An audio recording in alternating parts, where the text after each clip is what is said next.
Hi പ്രിയപ്പെട്ടവരെ, ഞാൻ RJ ലക്ഷ്മിയാണ്. നമ്മുടെ വീടുകളിലൊക്കെ ഇപ്പോ ഗ്യാസ് സ്റ്റവ് ആണ് ഉപയോഗിക്കുന്നത് അല്ലേ?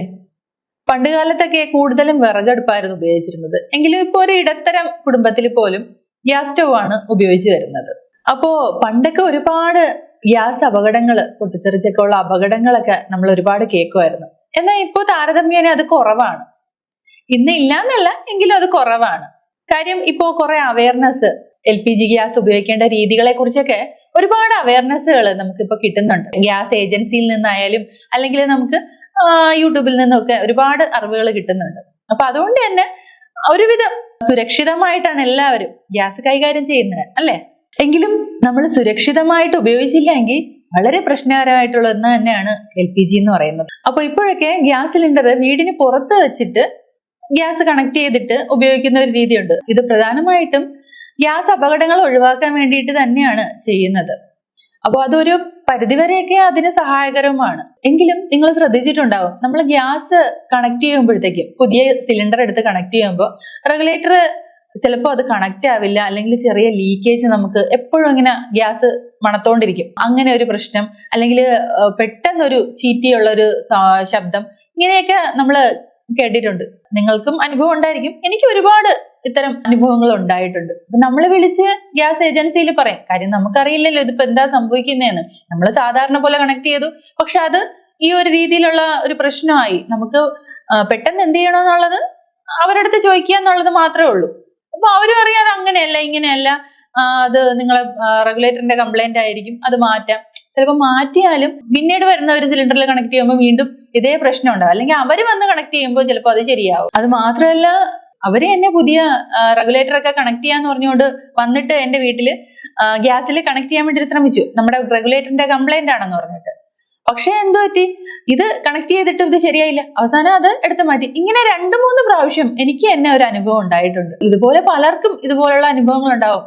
അപ്പൊ നമ്മൾ ഇത്രത്തോളം കാര്യങ്ങളെ കുറിച്ചൊക്കെ അറിവ് ഉണ്ടായിരുന്നിട്ടാണ് ഇത് സംഭവിക്കുന്നത്. അപ്പൊ ഇതിനെ കുറിച്ച് വലിയൊരു ധാരണയൊന്നും ഇല്ലാത്ത ആൾക്കാര് ഗ്യാസ് ഉപയോഗിക്കുമ്പോൾ എത്രത്തോളം അപകടകരമാണ് എന്ന് വെച്ച് കഴിഞ്ഞാൽ, നമ്മുടെ വീട്ടിലൊരു ഭീകരമായിട്ടുള്ള ഒരു ബോംബ് വെച്ചിട്ട് നമ്മൾ ജീവിക്കുന്നതിന് തുല്യമാണ് ഈ ഗ്യാസ് സിലിണ്ടറുകൾ നമ്മൾ വീട്ടിൽ വെച്ചിരിക്കുന്നത്. അപ്പോൾ അത് സുരക്ഷിതമായിട്ട് ഉപയോഗിക്കാൻ നമുക്ക് സാധിച്ചില്ലെങ്കിൽ അത് വലിയ അപകടത്തിൽ കൊണ്ടുചെന്ന് എത്തിക്കുന്നതായിരിക്കും. അപ്പോൾ കുറച്ചു നാൾ മുമ്പ് ഒരു വാർത്ത കേട്ടിട്ടുണ്ടാവും നിങ്ങൾ, ഒരു ഗ്യാസ് സിലിണ്ടർ കണക്ട് ചെയ്യുന്നതിനിടയിൽ അത് പൊട്ടിത്തെറിച്ച് വലിയ അപകടം ഉണ്ടായി, ആ വീട്ടിലുള്ള ആൾക്കാരൊക്കെ മരിച്ചതായിട്ട്.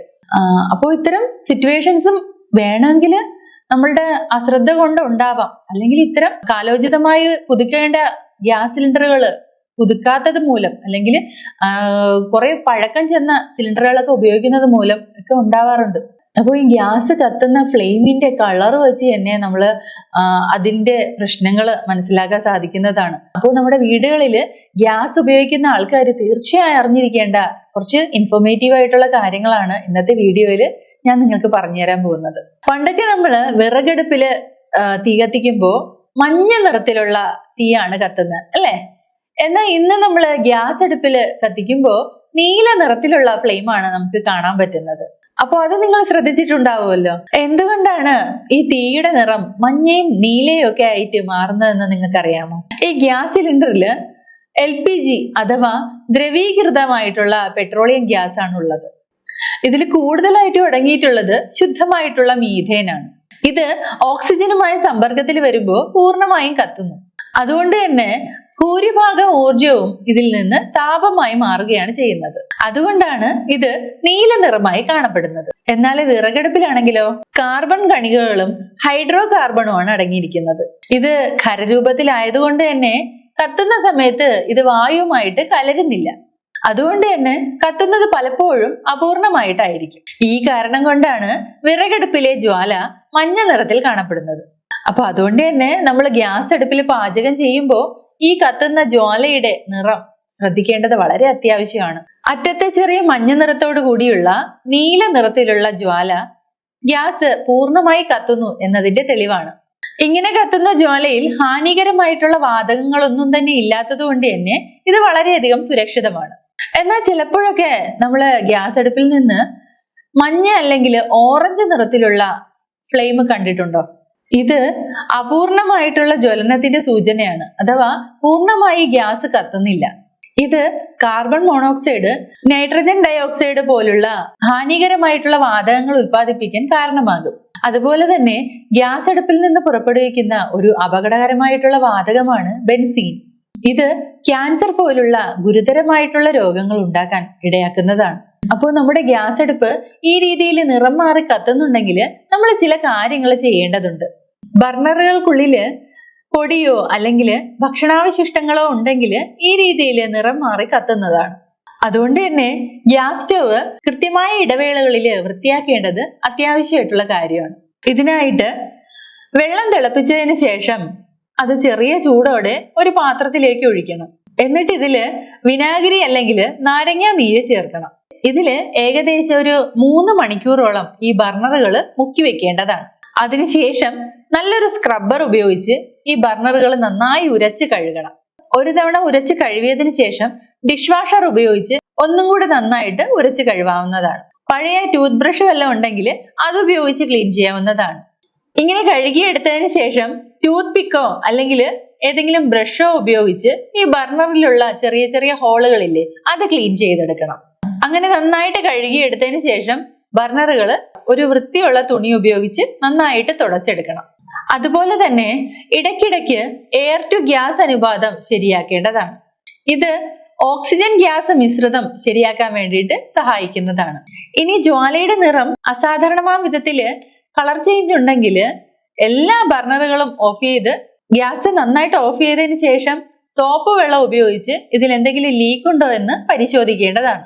കൂടാതെ നമ്മൾ പാചകം ചെയ്യുന്ന സമയത്ത് അടുക്കളയുടെ ജനലും വാതിലും തുറന്നിട്ട് വെന്റിലേഷൻ ഉറപ്പാക്കേണ്ടതാണ്. കൂടാതെ ഫ്ലാറ്റ് പോലെയൊക്കെ ഉള്ള സ്ഥലങ്ങളിലാണ്, അടച്ചിട്ട സ്ഥലങ്ങളൊക്കെ ആണെങ്കിൽ അവിടെ എക്സോസ്റ്റ് ഫാന് വർക്ക് ചെയ്യിപ്പിക്കേണ്ടതാണ്. അതുപോലെ തന്നെ ഗ്യാസ് ഉപയോഗിക്കുന്ന രീതിയിൽ അസാധാരണമായ വിധത്തിൽ എന്തെങ്കിലും കാണുകയാണെങ്കിൽ നിങ്ങളായിട്ട് പരിഹരിക്കാൻ നിൽക്കരുത്. നിങ്ങൾ എത്രയും വേഗം തന്നെ ഗ്യാസ് എല്ലാം ഓഫ് ചെയ്തതിന് ശേഷം ഗ്യാസ് ഏജൻസി ആയിട്ട് ബന്ധപ്പെടണം. അപ്പൊ അവര് വന്നിട്ട് എന്തെങ്കിലും പ്രശ്നം ഉണ്ടെങ്കിൽ അത് ചെക്ക് ചെയ്യുന്നതായിരിക്കും. ചിലരൊക്കെ ചെയ്യുന്നത് കണ്ടിട്ടുണ്ട്. ഗ്യാസ് കണക്ട് ചെയ്തതിന് ശേഷം ഉടനെ തന്നെ ഗ്യാസ് ലീക്കേജ് ഉണ്ടോ എന്ന് അറിയാൻ വേണ്ടിയിട്ട് റെഗുലേറ്ററിൽ തീപ്പെട്ടി ഉരച്ച് വച്ചു നോക്കുന്നത്, അല്ലെങ്കിൽ ഈ ലൈറ്റർ ഉപയോഗിച്ച് അടിച്ചു നോക്കുന്നതൊക്കെ എന്ത് ഡേഞ്ചർ ആയിട്ടുള്ള കാര്യമാണെന്ന് അറിയാവോ? അത്തരത്തിലുള്ള കാര്യങ്ങളൊന്നും ചെയ്തു നോക്കരുത്. അതൊക്കെ ഡേഞ്ചറാണ്.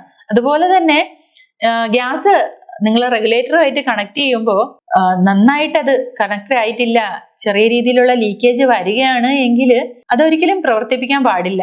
അത് ഓഫ് ചെയ്ത് വെച്ചിട്ട് എന്താണ് റെഗുലേറ്ററിനാണോ കംപ്ലൈന്റ്, അതെ ഈ ഗ്യാസ് സിലിണ്ടർ പഴയതാണോ എന്നുള്ളത് എത്രയും പെട്ടെന്ന് തന്നെ നമ്മൾ ഗ്യാസ് ഏജൻസിയുമായിട്ട് ബന്ധപ്പെട്ട് അവിടെ നിന്ന് ഒരാളെ വരുത്തി ചെക്ക് ചെയ്യേണ്ടതാണ്. അതിനുശേഷമേ അത് ഉപയോഗിക്കാവൂ. അതുപോലെ തന്നെ ഗ്യാസ് സിലിണ്ടർ കണക്ട് ചെയ്യാൻ ശ്രമിച്ചു, പെട്ടെന്ന് ഇതിൽ നിന്ന് ചീറ്റിക്കൊണ്ട് ഗ്യാസ് പുറത്തേക്ക് വരികയാണ്.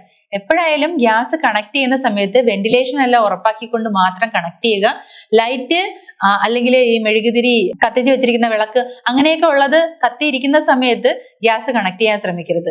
അങ്ങനെയുള്ളവ അണച്ചതിന് ശേഷം ഗ്യാസ് വെന്റിലേഷനുള്ള റൂമിൽ വെച്ച് തന്നെ കണക്ട് ചെയ്യുക. അതുപോലെ തന്നെ പെട്ടെന്ന് ഇങ്ങനെ ഒരു അപകടകരമായിട്ട് ഗ്യാസ് പുറത്തേക്ക് വരികയാണെങ്കിൽ എത്രയും പെട്ടെന്ന് തുറസായ ഒരു സ്ഥലത്തേക്ക് ഗ്യാസ് കൊണ്ടുപോയി ഇടുക. അതാവുമ്പോൾ വലിയ അപകടം ഉണ്ടാവുന്നത് തടയാൻ നമുക്ക് സാധിക്കുന്നതായിരിക്കും. ഈ ഗ്യാസ് പുറത്ത് വെക്കോട്ടെ, പക്ഷെ അത് പുറത്താവുമ്പോൾ എയറിൽ അങ്ങ് പോവും. എന്നാൽ വീട്ടിനുള്ളിലാണെങ്കിൽ അത് വലിയ അപകടം ഉണ്ടാക്കുന്നതായിരിക്കും. ചില ആൾക്കാര് ഈ രീതിയിൽ ഗ്യാസ് അപകടത്തിൽ നിന്ന് രക്ഷപ്പെട്ടതായിട്ടുള്ള വാർത്തകളൊക്കെ കേട്ടിട്ടുണ്ടാവുമായിരിക്കും നിങ്ങൾ. അപ്പൊ ആ രീതിയിൽ നിങ്ങൾക്ക് അപകടത്തെ ഒഴിവാക്കാൻ പറ്റുന്നതായിരിക്കും.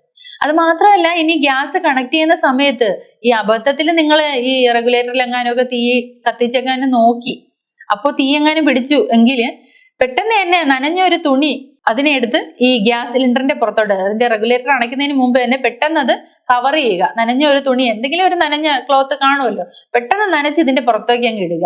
അപ്പോഴേ തന്നെ എന്താണ്, ഓക്സിജന്റെ അളവ് ഇല്ലാത്തത് കൊണ്ട് തന്നെ ഇത് അണയുന്നതായിരിക്കും. പിന്നെ ഗ്യാസ് സിലിണ്ടർ കണക്ഷൻ ഓഫ് ചെയ്തിട്ട് എത്രയും പെട്ടെന്ന് വീട്ടിന് പുറത്തേക്ക് കൊണ്ടുപോവുക.